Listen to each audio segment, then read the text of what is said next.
Hey everyone, my name is Raj Haldar. I am the co-author and creator of P is for Pterodactyl. I'm also known as the rapper and producer of Lush Life. I am someone who loves words. And so when I made the leap from rapper to children's book author, it wasn't as surprising as you might imagine. If you know our first book, it's all about silent letters and how counterintuitive our language can be. And it was amazing to see kids and adults have so much fun with that book. And so I'm so excited for the very first time to show you all the next book in the Worst Ever series, No Reading Aloud, the Worst Read-Aloud Book Ever. And this time around, as you can imagine, looking at the title, we have gone down the rabbit hole of homonyms, words that sound alike and mean totally different things. We are having tons of confounding, confusing fun and being subversively educational once again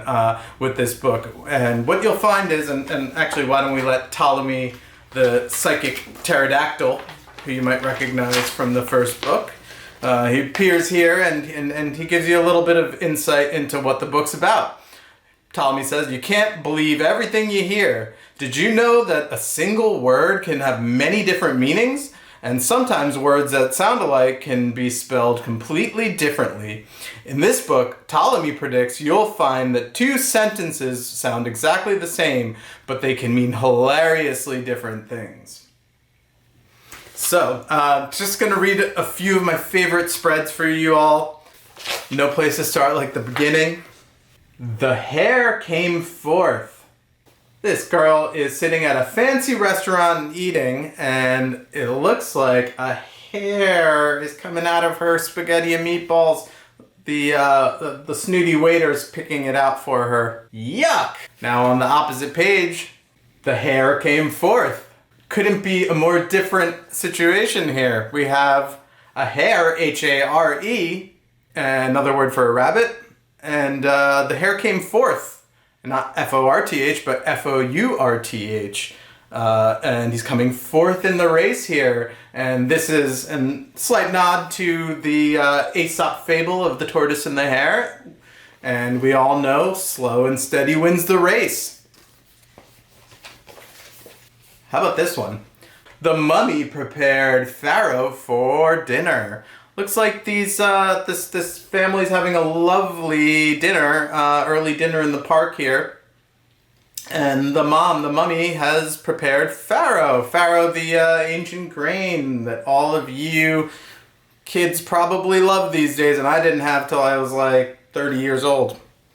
Anyway, the mummy below prepared Pharaoh for dinner.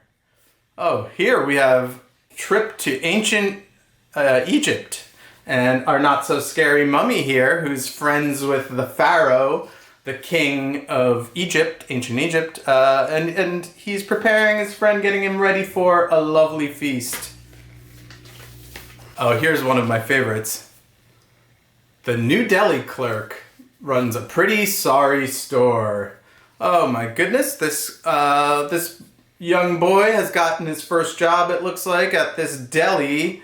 And it is a pretty sorry store. They've run out of bread because our bird here, Ren DMC, has flown away with some, and the gnome from P is for Pterodactyl is also running away with some of the bread. It's sold out. The New Delhi clerk runs a pretty sorry store. Oh, and this side, we are on the other side of the world. The New Delhi clerk runs a pretty sorry store. New Delhi is the capital of the country of India. And in India, women wear a beautiful garment of clothing called a sari, usually very colorful. The hero had supervision. Our superhero is peering very far into the distance. She must have 20/20 vision. The hero had supervision. Now, if you just put those two words, supervision, together, you have the word supervision, which has a totally different meaning. It means when you're looking after something. And in this case, the hero had supervision, and the hero means sandwich. In some parts of the country, it's called a hoagie. Some parts of the country, it's called a sub, but sometimes we call it a hero too. The hero had supervision. Our friend here is now keenly observing her big hero sandwich before she eats it. Here's a super zany one. We see the Queen'S Burrow thanks to our anthill. These kids are observing ants in their colony, and all colonies of ants have a queen who we can see in the middle. We see the Queen'S Burrow thanks to our anthill. On the opposing page, we see the Queen'S Burrow thanks to our anthill. That's Aunt Hill. She's taking her niece and nephew, it looks like, to see the Queen'S Burrow. Queens is one of the 5 boroughs of New York City. And look at her. She has an I Love New York bumper sticker, and she is pointing out all of the wonderful sights in the very diverse and wonderful borough of Queens, New York. Worth a visit one day. I hope you've enjoyed this trip down the rabbit hole with homophones and sound-alike sentences. Kids are going to really enjoy having fun with our zany and sometimes confounding English language with this book. No Reading Aloud, the worst read-aloud book ever, is in stores this November.